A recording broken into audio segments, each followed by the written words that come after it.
Spoke a lot of Italian, and they became in love with the Italian language. There are few people still living who experienced the Holocaust, one of the worst mass genocides in history. It's important for students to learn about this tragic event so that history does not repeat itself. Mr. Richard Smiga came to Landisville Middle School to speak to his 7th grade class currently learning about the Holocaust. His parents were survivors of the Holocaust themselves. Growing up, my parents spoke very, very, very little about it. It was very rarely brought up. It probably wasn't really talked about until I got to college. So I was like 19 years old till we really spoke about it openly. Other than knowing that your parents were survivors, they didn't talk about the atrocities or the situations they went through. It was taboo almost. The Holocaust started in the 1940s, and as time has passed, the tragedy seems to fade further and further from people's minds. It is crucial for the memory of these events to be passed on to future generations.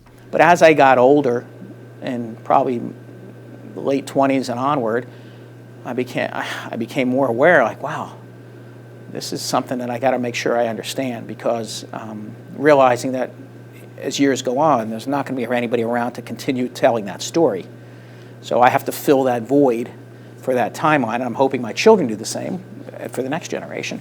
Students who got to hear the presentation enjoyed both the stories and experiences that Mr. Smiga shared. Particularly, I liked when he showed the photo of his, I recall it was his Uncle Izzy coming in and showing the tattoo on his arm from Auschwitz. It was really cool seeing that. I liked when he was describing his parents' stories about how, what both of them went through and how they kind of went through different things, and I thought that was cool. What students were able to get out of this presentation was much more than just hearing stories and experiences. Also shared were important life lessons. Since I committed to doing it, I thought, what would I want a 7th or 8th grader to take out of it? And the only thing I would want them to take out of it was you should not have preconceived notions about individuals, especially what their beliefs are, or what they look like, or how they act. So I think if anything out of that would be, don't have those stereotypes in your head. Give it a shot. There's too much hatred, too much negativism. It should be half full, not half empty. It is presenters like Mr. Smiga that help keep the stories alive.